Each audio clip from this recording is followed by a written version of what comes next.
Hello guys, कैसे हो आप सब। मैं हूं रघुवीर सिंह और आप देख रहे हो आर.एस. कर्नावा ट्यूटोरियल्स। तो गाइज, आज के लेक्चर में हम कार्बेनाइन की तीन important reaction, haloform reaction, Wittig reaction और रीफॉर्मेट्स की रिएक्शन पढ़ेंगे। हमने लास्ट लेक्चर में भी तीन रिएक्शन, डार्जन कंडेंसेशन, बेंजोइन कंडेंसेशन और माइकल एडिशन पढ़ा था। अगर वो लेक्चर आपने नहीं देखा है तो मैंने उसका लिंक डिस्क्रिप्शन में दे दिया है, तो आप वहाँ से देख सकते हो। तो गाइज, हेलोफॉर्म रिएक्शन स्टार्ट करते हैं। तो देखो, पहले हम हेलोफॉर्म रिएक्शन के रिएक्टेंट पर विचार करते हैं कि किस टाइप का इसके अंदर रिएक्टेंट होता है। तो गाइज, इसमें हम एल्डिहाइड या कीटोन यूज करते हैं जिसमें एक फ्री मैथिल ग्रुप हो। अगर हम एल्डिहाइड की बात करें तो हमारा एसिटिल्डिहाइड ऐसा एक एल्डिहाइड है जिसमें फ्री मैथिल ग्रुप होता है। तो आप बोल सकते हो कि हेलोफॉर्म रिएक्शन में हम ऐसे एल्डिहाइड या कीटोन का यूज करते हैं जिसमें एक फ्री मैथिल ग्रुप हो। अब वो फ्री मैथिल ग्रुप क्या काम में आएगा, आपको मैकेनिज्म में पता चलेगा। तो देखो, इस टाइप का रिएक्टेंट हम यूज करते हैं। अब ये जो मैथिल ग्रुप है, ये फ्री मैथिल ग्रुप है, तो ऐसा रिएक्टेंट होना चाहिए, ऐसा एल्डिहाइड या कीटोन होना चाहिए जिसमें एक फ्री मैथिल ग्रुप हो, क्योंकि इस मैथिल ग्रुप से ही हमारा हेलोफॉर्म बनेगा। और आर की जगह देखो, आर की जगह हाइड्रोजन भी हो सकता है, कोई एल्किल ग्रुप भी हो सकता है, या फिर एरिल ग्रुप भी हो सकता है। ठीक है, और इसमें हम 3 मोल लेते हैं हेलोजन के, ठीक है, और 4 मोल लेते हैं सोडियम हाइड्रोक्साइड के, ठीक है। और आपके पास एसिड का सोल्ट बनता है, तो ये आपका कार्बोक्सिलिक एसिड और इसका ये सोल्ट, ठीक है ना, सोडियम कार्बोक्सिलेट। और आपके पास बनेगा हेलोफॉर्म, और आपके पास बनेगा सोडियम हैलाइड। तो ये सब बनेगा। तो गाइस, ये इसकी केमिकल रिएक्शन होगी। अब आपके समझ में तो जब आप इसकी मैकेनिज्म पढ़ोगे ना तब आएगी। तो हम मैकेनिज्म स्टार्ट करते हैं। देखो क्या होता है।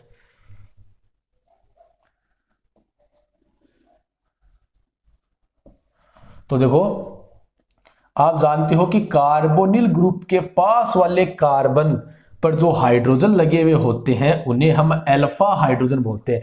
क्योंकि देखो, ये कार्बोनिल ग्रुप, इससे लगा हुआ कार्बन अल्फा कार्बन, और अल्फा कार्बन से जुड़े हुए हाइड्रोजन अल्फा हाइड्रोजन होते हैं। और अल्फा हाइड्रोजन मतलब एसिडिक हाइड्रोजन। क्यों? क्योंकि कार्बोनिल ग्रुप इलेक्ट्रॉन विड्रॉविंग होता है। यह इलेक्ट्रॉन अट्रैक्ट करेगा, तो इस कार्बन के पास इलेक्ट्रॉन कम होंगे, इस कार्बन के पास इलेक्ट्रॉन कम होंगे, तो यह इस बॉन्ड के इलेक्ट्रॉन अपनी ओर अट्रैक्ट करेगा और H+ को बाहर कर देगा। इसलिए हम बोलते हैं कि अल्फा कार्बन के जो हाइड्रोजन होते हैं, अल्फा हाइड्रोजन, वो एसिडिक होते हैं। तो गाइज, आपने बेस ले रखा है, तो बेस आपको देगा OH, ठीक है, OH माइनस देगा। आपने बेस ले लिया जिसने आपको OH दिया है, तो यह OH अल्फा हाइड्रोजन को बाहर निकाल देगा, तो आपका H2O बाहर। अब देखो, यहां से यह OH माइनस है, वो H+ को बाहर निकालेगा, तो इस कार्बन पर नेगेटिव चार्ज आ गया, यानी कि आपके पास एक कार्ब एनाइन जनरेट हो गया, ठीक है। तो अल्फा हाइड्रोजन को आपको बेस की सहायता से निकालना है, तो ये कार्बेनाइन जनरेट हो गया। अब देखो, हम 1 मोल हेलोजन यूज करते हैं, तो देखो यहां पर इंड्यूस्ड डाइपोल होगा। इस नेगेटिव के चक्कर में यह हेलोजन तो हो जाएगा पॉजिटिवली चार्ज, और यह हेलोजन हो गया नेगेटिवली चार्ज, यानी कि इस पर डाइपोल बना है इससे, तो ये हो गया इंड्यूस्ड डाइपोल, ठीक है ना। अब आपको पता है कि नेगेटिव चार्ज पॉजिटिव पर अटैक कर सकता है, और यह हेलोजन इलेक्ट्रॉन लेकर के बाहर निकलेगा, यानी कि आपके पास X- बाहर हो गया, और इस कार्बन के पास यह हेलोजन ऐड हो गया, तो आपके पास बन गया RC+O CH2 और X। अब गाइस देखो, हमारे पास 3 अल्फा हाइड्रोजन है, ठीक है। अब हमने एक अल्फा हाइड्रोजन को तो एक NaOH से निकाल दिया। अब हमारे पास 2 अल्फा हाइड्रोजन और है, तो गाइस सेम टू सेम आपको ऐसे ही करना है। तो इस बार आप 2 NaOH लोगे, ठीक है, तो आपका जो अल्फा हाइड्रोजन है वो निकल जाएगा। अब 2 NaOH लोगे तो आपको हेलोजन के भी 2 मोल और लेने पड़ेंगे, तो आप 2 हेलोजन के मोल लोगे, तो आपके पास देखो RC+O और CH3, ठीक है। क्योंकि आपने यहां पर समझ लिया है कि हाइड्रोजन निकलेगा, कार्बेनाइन बनेगा, तो फिर कार्बेनाइन हेलोजन के साथ मिलकर के यहां पर हेलोजन ऐड हो जाएगा।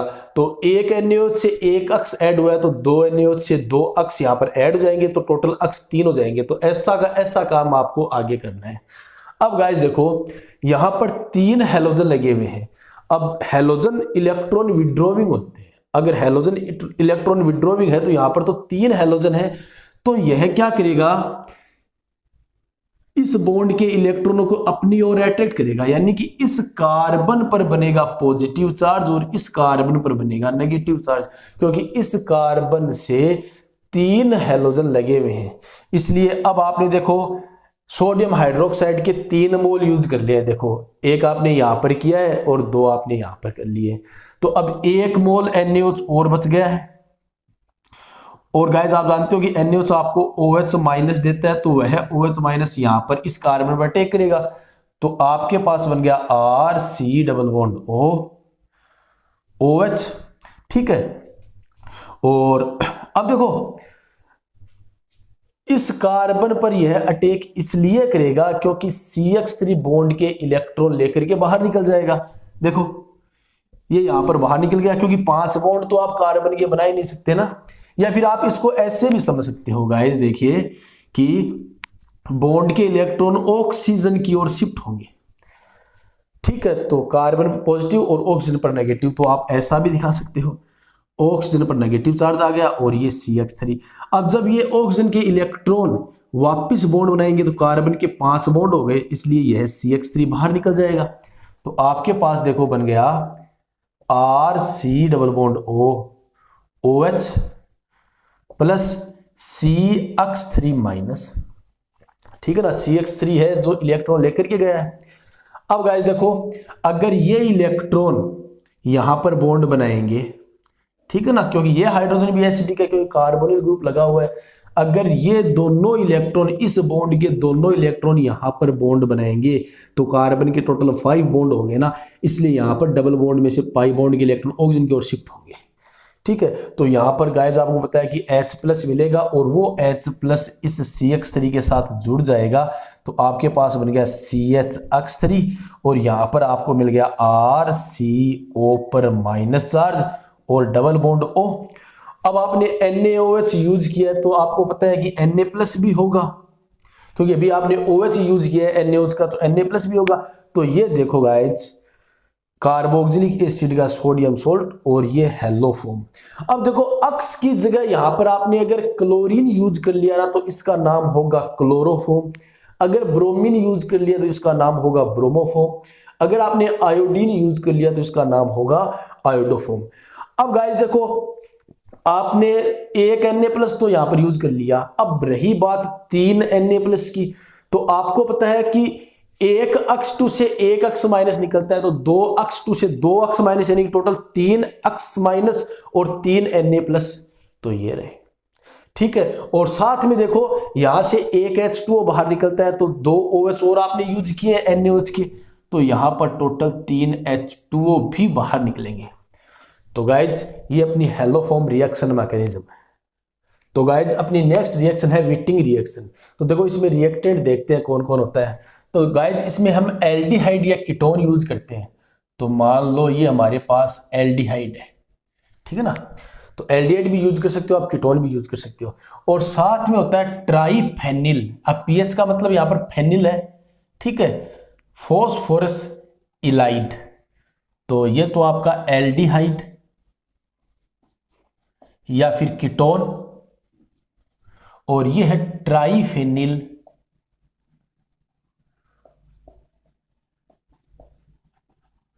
Phosphorus Allied. ठीक है, तो गाइस आपको करना क्या है, ये CH2 तो इधर लगाना है, एकदम सिंपल ट्रिक, और ये ऑक्सीजन यहां पर लगाना है। तो आपके पास बनेगा देखो RCH, देखो RCH और इस C से ये CH2 डबल बॉन्ड, ठीक है ना, ये CH2 हो गया, और आपके पास बनेगा PH3P डबल बॉन्ड O। ये ऑक्सीजन आप लगा दो यहां पर और ये CH2 आप यहां पर लगा दो। तो गाइस ये तो आपकी हो गई एल्कीन, और ये आपका हो गया ट्राइफेनिल फॉस्फो ऑक्साइड। ठीक है, तो गाइज अब इसकी मैकेनिज्म देखते हैं, तो ध्यान से समझना।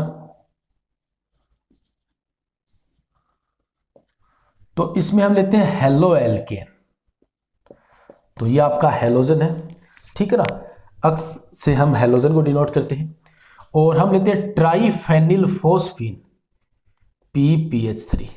आपको पता है कि देखो ध्यान रखना, ये फोस्फोरस है और पीएच से हम शो करते हैं फेनिल को, बेंजीन रिंग जो किसी के साथ लगी हुई, ध्यान रखना, और ये फोस्फोरस है, ठीक है। तो फोस्फोरस 15 ग्रुप का मेंबर है, तो इस पर एक लोन पेयर होगा। तो गाइज आपको पता है कि हेलोजन अच्छे लिविंग ग्रुप होते हैं, ठीक है ना, तो वो इलेक्ट्रॉन लेकर के चले जाते हैं। तो इस कार्बन पर पॉजिटिव चार्ज बनेगा। अब इस पर पॉजिटिव चार्ज बनेगा तो पॉजिटिव चार्ज पर इलेक्ट्रॉन या फिर नेगेटिव चार्ज अटैक कर सकता है। तो आपके पास देखो क्या बन गया, RCH2 और PPH3 और साथ में X माइनस, ठीक है ना, ये निकल गया बाहर, ठीक है। अब देखो फोस्फोरस ने अपने इलेक्ट्रॉन दूसरे को दिए तो खुद के पास इलेक्ट्रॉन डेंसिटी कम होगी, और इलेक्ट्रॉन डेंसिटी कम को हम पॉजिटिव चार्ज से शो करते हैं कि फोस्फोरस पर पॉजिटिव चार्ज आ गया क्योंकि इसने अपने इलेक्ट्रॉन किसी दूसरे को डोनेट किए हैं। अब गाइज हम लेते हैं ब्यूटिल लिथियम, ठीक है। अब आपको पता है कि एल्किल लिथियम ये आपका ऑर्गेनोमेटेलिक कंपाउंड है, तो लिथियम जो मेटल होती है ना वो इलेक्ट्रॉन डोनेट करती है, तो इस पर तो आएगा पॉजिटिव चार्ज और इस पर आएगा नेगेटिव चार्ज, ध्यान रखना। तो ब्यूटिल पर तो आएगा नेगेटिव चार्ज और इस लिथियम पर आएगा पॉजिटिव चार्ज, ठीक है। अब देखो ये जो हाइड्रोजन है वो एसिडिक हाइड्रोजन है, कैसे, ध्यान से समझना, मैं इस हाइड्रोजन को ऐसे लिख रहा हूं, ठीक है। देखो यहां पर फोस्फोरस के पास इलेक्ट्रॉनों की कमी है, तो फोस्फोरस अट्रैक्ट करेगा इस कार्बन से, कार्बन के पास इलेक्ट्रॉनों की कमी होगी तो कार्बन अट्रैक्ट करेगा इस बॉन्ड के इलेक्ट्रॉन, तो H+ निकल जाएगा ना, इसका मतलब ये हाइड्रोजन एसिडिक है। तो ब्यूटिल यानी कि ये यहां पर अटैक करेगा, तो H देखो एल्किल ग्रुप से H जुड़ते ही आपके पास एल्केन बन जाता है, तो आपके पास ब्यूटेन बाहर हो जाएगा, ठीक है। और ये X माइनस लिथियम के साथ जुड़ जाएगा तो LiX बाहर हो जाएगा।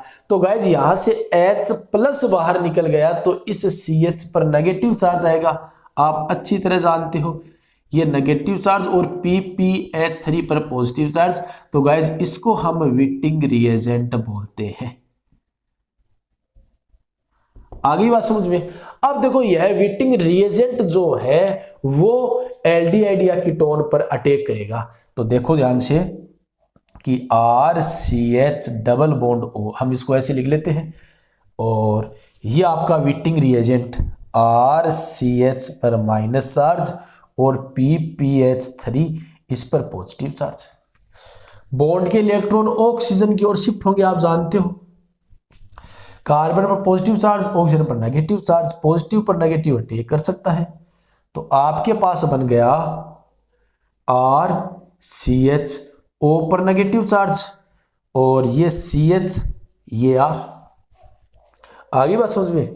और आपके पास बन गया PPH3 इस पर पॉजिटिव चार्ज। तो गाइस देखो यह नेगेटिव चार्ज पॉजिटिव पर अटैक कर देगा, यानी कि यह ऑक्सीजन और यह फास्फोरस आपस में अटैच हो जाएंगे, तो आपके पास बनेगा RCH CH R O PPH3 और ये बॉन्ड, ठीक है ना। अब देखो अगर ये बॉन्ड यहां पर बनता है, गाइस ध्यान रखना, अगर ये बॉन्ड यहां पर बनता है तो कार्बन के बॉन्ड कम हो गए ना, इसलिए यह वाला बॉन्ड यहां पर बन जाएगा। तो देखो आपके पास बन क्या गया, PPH3, और ये देखो यहां पर बॉन्ड बनते यहां पर डबल बॉन्ड बन गया, ये लो। अब यहां पर क्या बनेगा, देखो RCH और इस CH और इस CH के बीच में डबल बॉन्ड, और ये R, तो गाइज आपके पास ये एल्किन बनेगी। तो ध्यान रखना आपने RCH2X लिया है ना, तो एक एल्किल ग्रुप और आ गया, तो इसको H को हटा करके यहां पर R कर देना, तो ये हमारी विटिंग रिएक्शन है। तो गाइज अपनी नेक्स्ट रिएक्शन है रीफॉर्मेट्स की रिएक्शन। देखो इसके रिएक्टेंट की बात करते हैं तो इसमें हम एल्फा ब्रोमो एस्टर यूज करते हैं, यानी कि देखो आपका ये तो हो गया एस्टर, है ना। ऑक्सीजन से आप कोई एल्किल ग्रुप लगा दो, COOR, यहां पर इट्टी का मतलब मैंने एथिल ग्रुप लगा दिया, तो ये एस्टर हो गया, ये इसका अल्फा कार्बन, ठीक है, क्योंकि फंक्शनल ग्रुप ये पूरा हो गया ना, कार्बोनिल ग्रुप है ना ये, इससे जुड़ा हुआ कार्बन अल्फा, और अल्फा कार्बन पर आपने ब्रोमीन लगा रखा है, तो ये अल्फा ब्रोमो एस्टर हो गया, अल्फा ब्रोमो एस्टर, ठीक है। अब इसकी रिएक्शन हम करवाते हैं जिंक पाउडर से, है ना, तो जिंक पाउडर डालते हैं, तो जिंक क्या करेगा, इस कार्बन और ब्रोमीन के बीच में बैठ जाएगा, तो BrZnCH2 C double bond O और OET। बस सिंपल सी ट्रिक बता रहा हूं, ऐसे आप इसको याद रख लेना। तो गाइज यह बन गया, देखो इसमें क्या है, जिंक यानी कि मेटल है और कार्बन है, तो इसको बोलेंगे ऑर्गेनोमेटेलिक कंपाउंड, ऑर्गेनोमेटेलिक कंपाउंड, ठीक है ना। अब देखो मेटल इलेक्ट्रॉन डोनेट करती है, इसलिए मेटल पर आता है पॉजिटिव चार्ज और नॉन मेटल पर आता है नेगेटिव चार्ज, तो कार्बन पर हमने नेगेटिव चार्ज बना लिया क्योंकि ये नेगेटिव चार्ज हमें यूज करना है, ठीक है ना। अब गाइस देखो आपके पास ये है Zn प्लस और CH2 माइनस और C double bond O OET। अब इसकी रिएक्शन हम एल्डिहाइड या कीटोन से करवाते हैं, तो कोई भी जो भी आपकी इच्छा हो, जो आपको रिएक्टेंट दिया गया हो एल्डिहाइड या कीटोन में से, वो आपको यूज करना है, ठीक है। इन दोनों एल्किल ग्रुप को अलग अलग हम दिखा देते हैं, तो इसको मैं डेस लगा रहा हूं, ठीक है ना। तो बॉन्ड के इलेक्ट्रॉन ऑक्सीजन की ओर शिफ्ट होंगे, तो कार्बन पर पॉजिटिव चार्ज बनेगा और ऑक्सीजन पर नेगेटिव चार्ज बनेगा, और पॉजिटिव पर नेगेटिव आपको पता है अटैक कर सकता है, तो गाइज ये जो CH2 है वो इस कार्बन के साथ अटैच हो गया, तो देखो कार्बन से कौन कौन लग गया, ये R डेस, इस ऑक्सीजन पर है नेगेटिव चार्ज, और अब इस कार्बन से लग गया आपका CH2, ठीक है, और COET, ठीक है। अब देखो हम इसका करेंगे एसिडिफिकेशन। अब एसिडिफिकेशन करेंगे ना, तो यह जो O नेगेटिव है वो प्रोटॉन एक्सेप्ट करेगा और आपके पास बनेगा RCOH R डेस CHH, है ना। देखो ये H आपको ऐसे दिखाना है, C डबल बॉन्ड O और OET। अब गाइस मैं OH को अगर फंक्शनल ग्रुप मानता हूं, तो आप जानते हो ना कि फंक्शनल ग्रुप से जुड़ा हुआ कार्बन अल्फा और अल्फा से जुड़ा हुआ कार्बन बीटा, तो हमें यहां पर एलिमिनेशन करना है, बीटा एलिमिनेशन। आप जानते हो ना कि एलिमिनेशन में बीटा कार्बन से हाइड्रोजन जाता है और अल्फा से फंक्शनल ग्रुप जाता है। अगर ये हाइड्रोजन यहां से निकलेगा, यानी कि इस बॉन्ड के ये दोनों इलेक्ट्रॉन, यानी कि ये वाला बॉन्ड बनेगा यहां पर, ठीक है, और ये OH बाहर, तो आपके पास बन गया RCR double bond CH C double bond O और OET, यानी कि H2O बाहर निकल गया, ठीक है।